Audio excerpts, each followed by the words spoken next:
Okay, so how are we doing? With the negative alternative placements, we have reduced expulsion 88.6%. In 2004-2005, we expelled 53 kids. Last year, we only expelled 6.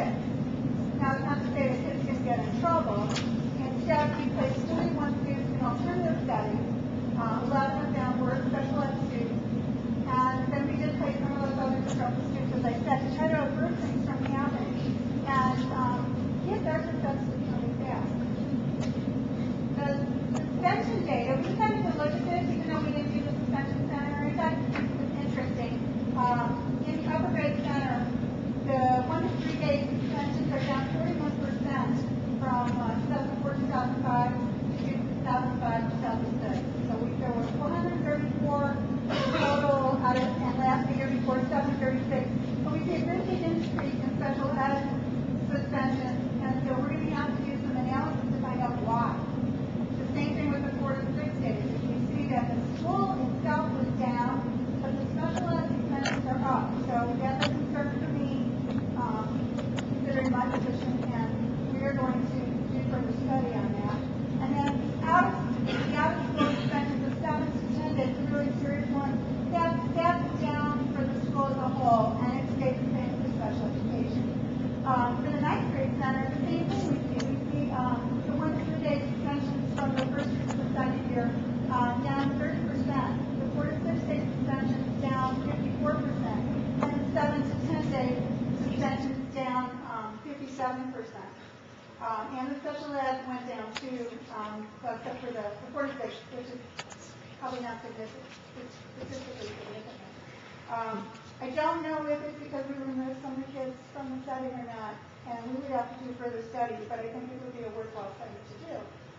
Then in the middle school, this is the part that is more concern.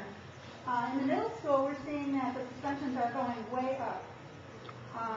Up 27% for the minor infractions, and for the 7 to 10 day, look at that, from 359 to 831, it's almost triple. The 9th grade credit recovery credits increased 97%. The year before, the old credit recovery, the kids earned 228 credits, and last year they earned 450. And we also had 90 kids eligible to go on to the upper grade center. So that was really exciting. In Twilight School, we had 118 students. The attendance was 71%. For those kids, that's pretty good. And 69% of them had improved their attendance from the prior year. They earned 433 credits, 93.5% improved or matched their previous year's earnings. And we graduated 15 kids out of the night school program. AOEC is consistently getting better. You can look at this data yourself, because I know we're short on time, but you can see that it's very exciting.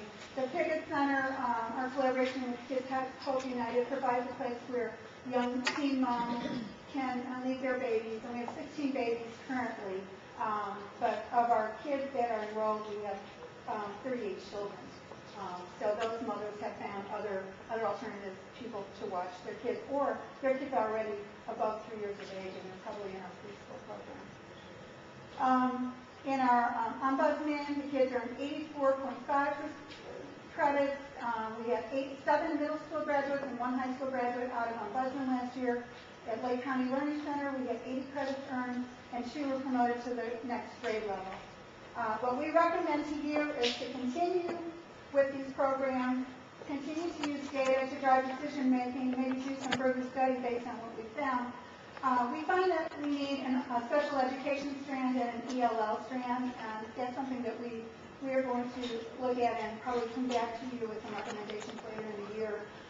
We feel it's really important to increase our parent involvement and community partnerships.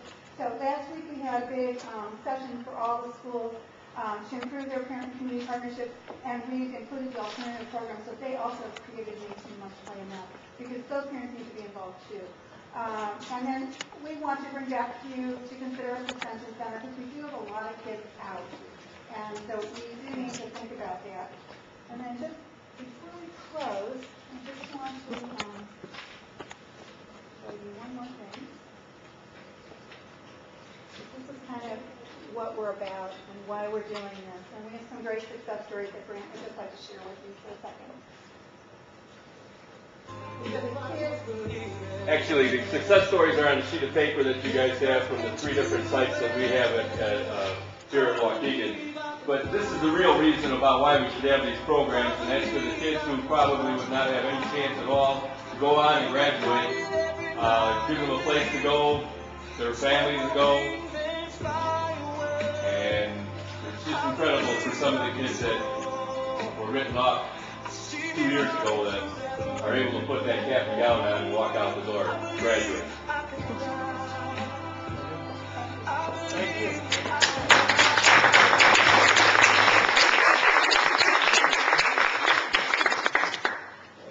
I've got a question with regards to the suspensions for middle school. Yeah.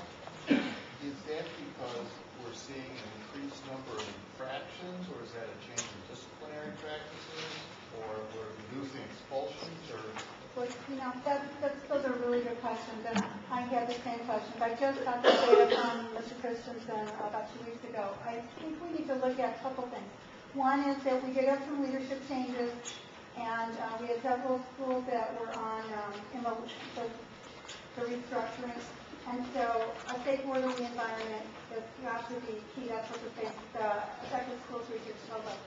So it could be that the new leaders are disciplining the kids more. And you actually have those middle schools broken down in your packet. It says, the suspensions, most of them are infractions. Right, but I was wondering, are infractions up? Are we just suspending more per infraction? I don't know, and I think that's something that I need to really look at. I think we need to study that. I don't know the answer. I was really surprised to see it, and I brought it to you because I thought it was important. I don't have the answers, but I think people ask to look into that. And I think it's something that we need to know.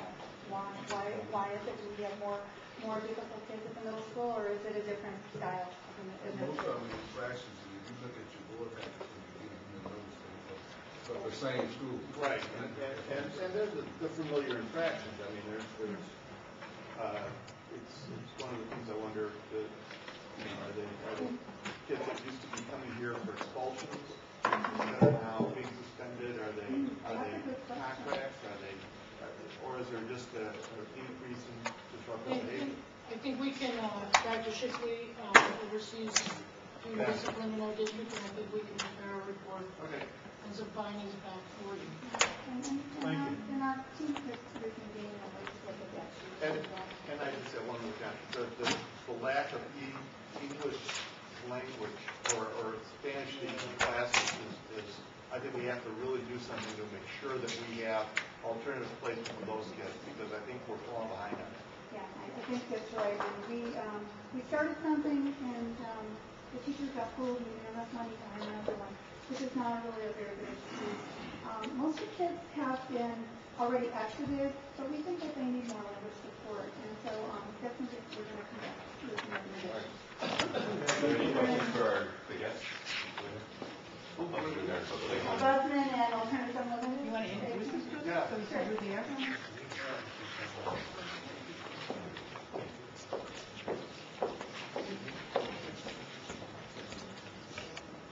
So this is Connie Reinhardt, and she's the executive director of the Alternative Ombudsman Program, and this is Ed Miller, and he is the behavior specialist, and this is Hunter Flanagan from Ombudsman. And where's your location? Lewis and Sunset.